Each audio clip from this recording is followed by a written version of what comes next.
Sumainyo ang Panginoon. At sumaiyo rin. Ang mabuting balita ng Panginoon ayon kay San Marcos. Papuri sa iyo, Panginoon.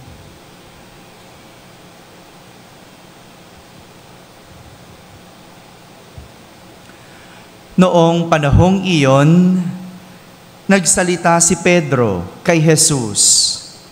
Tingnan po ninyo, iniwan namin ang lahat at kami ay sumunod sa inyo. Sinabi ni Jesus, tandaan ninyo ito.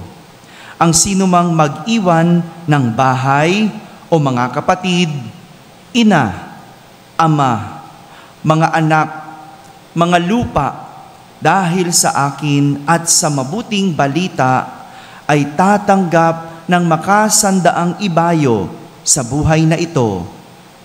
Mga bahay, mga kapatid, mga ina, mga anak at mga lupa. Ngunit may kalakip na pag-uusig. At sa kabilang buhay ay magkakaroon ng buhay na walang hanggan.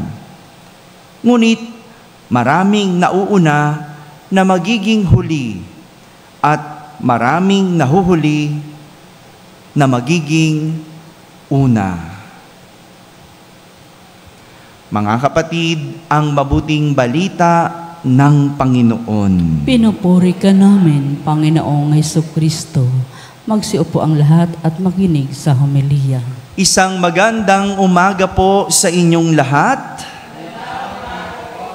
Magandang umaga rin sa lahat ng ating mga kabarangay na nakakapakinig ng ating misa, sa lahat ng nasa tahanan nagsisimba via online at sa lahat ng nasa abroad.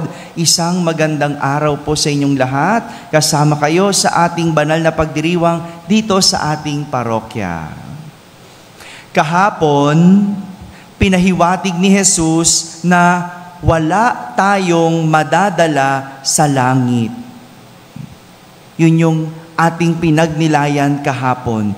Walang madadala.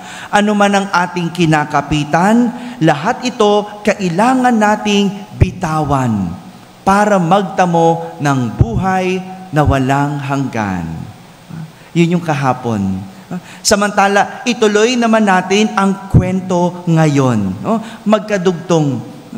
Dahil kahapon, sino yung bida sa ating kwento? Alala nyo ba? Sino?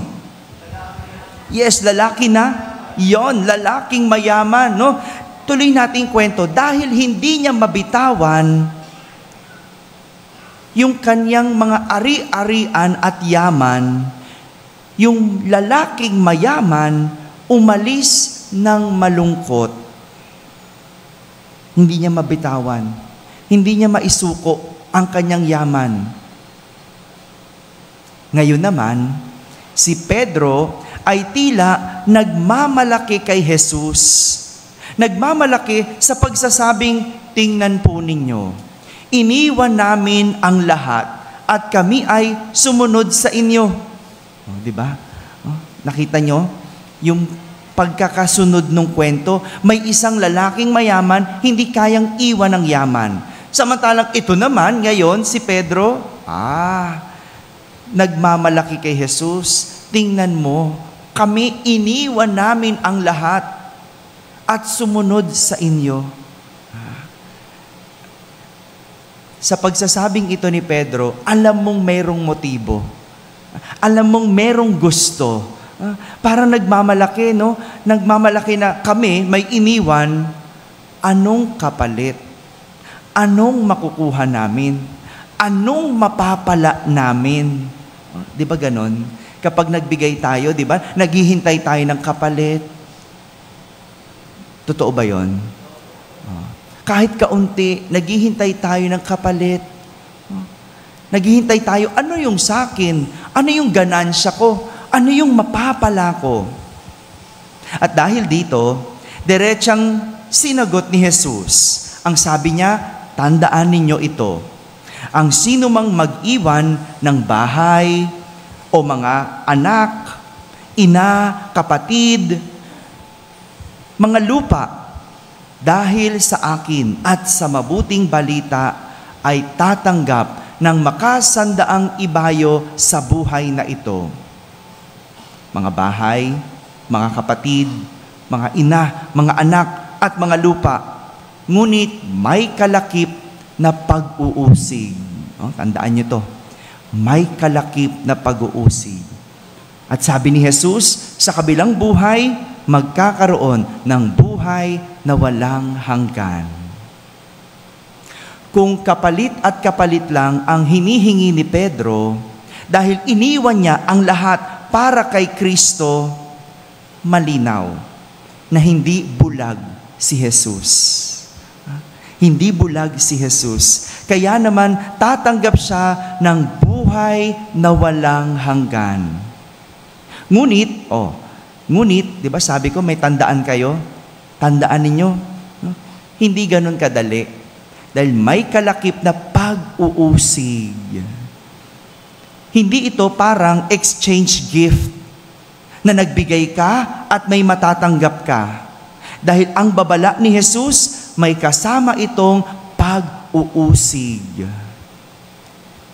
Sa kwentong ito, ipinapakita ni Jesus na sa bawat pagbibigay, laging may kasamang hirap. Sa pagbibigay, laging may kasamang hirap. Sa kaso ni Pedro, dahil siya'y nagbigay ng buhay para sumunod kay Jesus, para maging alagad ni Jesus, ang kapalit, buhay na walang hanggan at pag-uusig. Pag-uusig.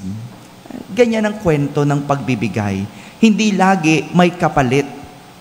May kasamang paghihirap.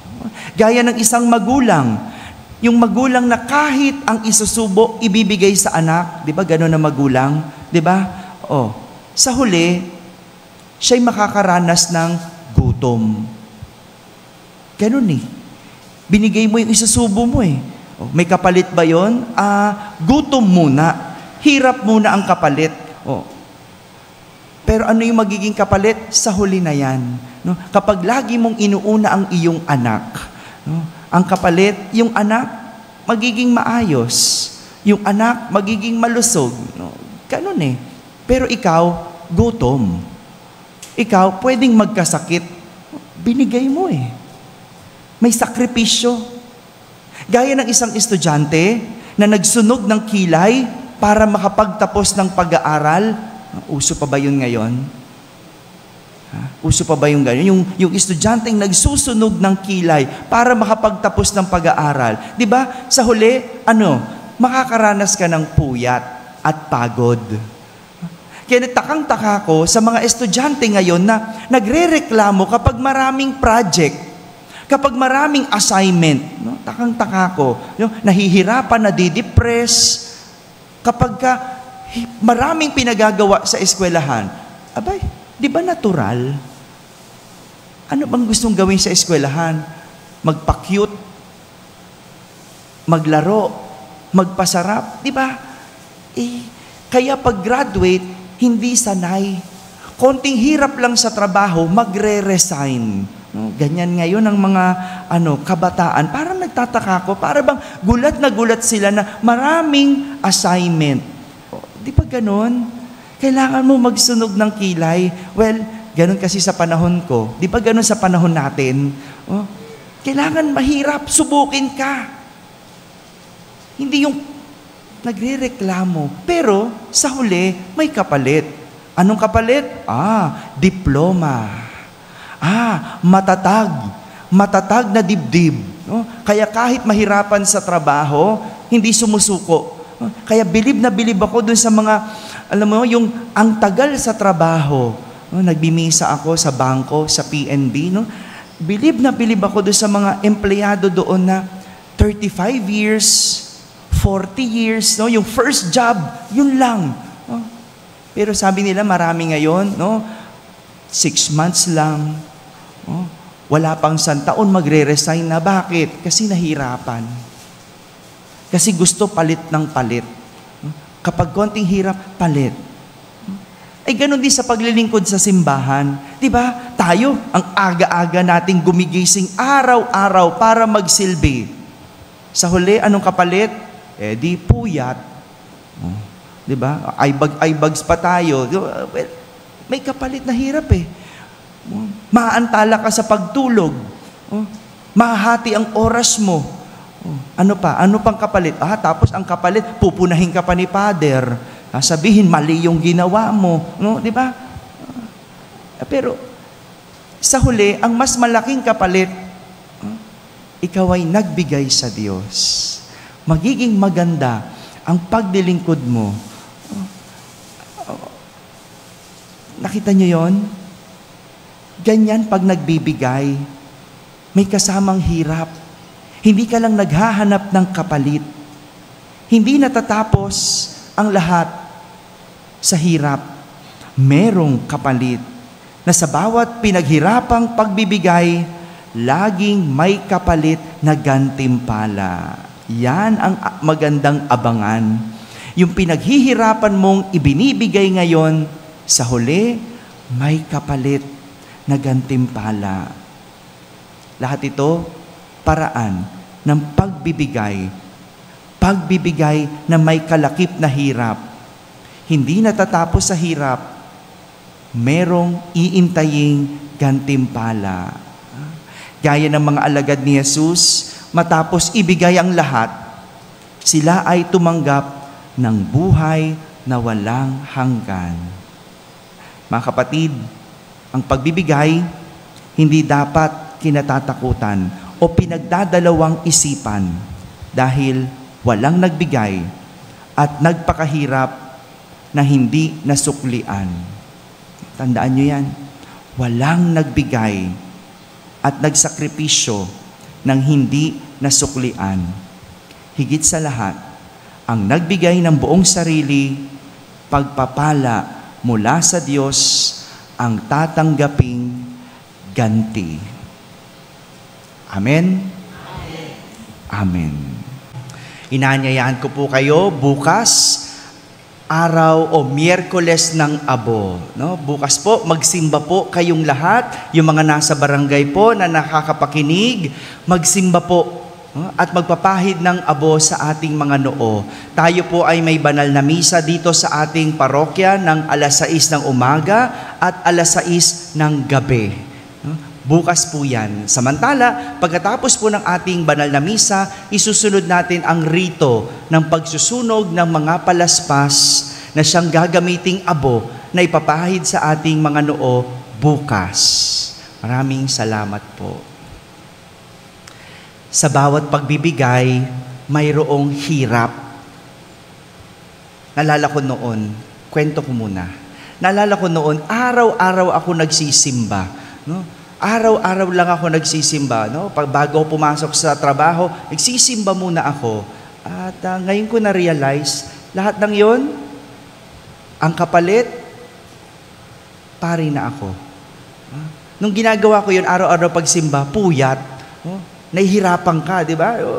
Gusto na pa matulog, lalo sa umaga. No? Tapos bago ka pumasok, sisimba ka muna. No? Papasalamat, magdadasal. Pero meron palang gantimpala. Anong gantimpala? Naging pari ako. Hindi ko naman ginagawa yun para maging pari dahil hindi ko naman din inakala. Pero merong gantimpala. Mayroon akong kwento at merong ka ring kwento ng pagbibigay. Ang mas magandang abangan, anong gantimpala ang kukunin at tatanggapin mo mula sa Diyos. Sumainyo ang Panginoon. At sumaiyo rin. At pagpalain kayo ng makapangyarihang Diyos, Ama at Anak at Espiritu Santo. Amen. Tapos na po ang ating pagdiriwang, humaiking taglay ang pag-ibig at kapayapaan ni Kristo. Salamat sa Diyos.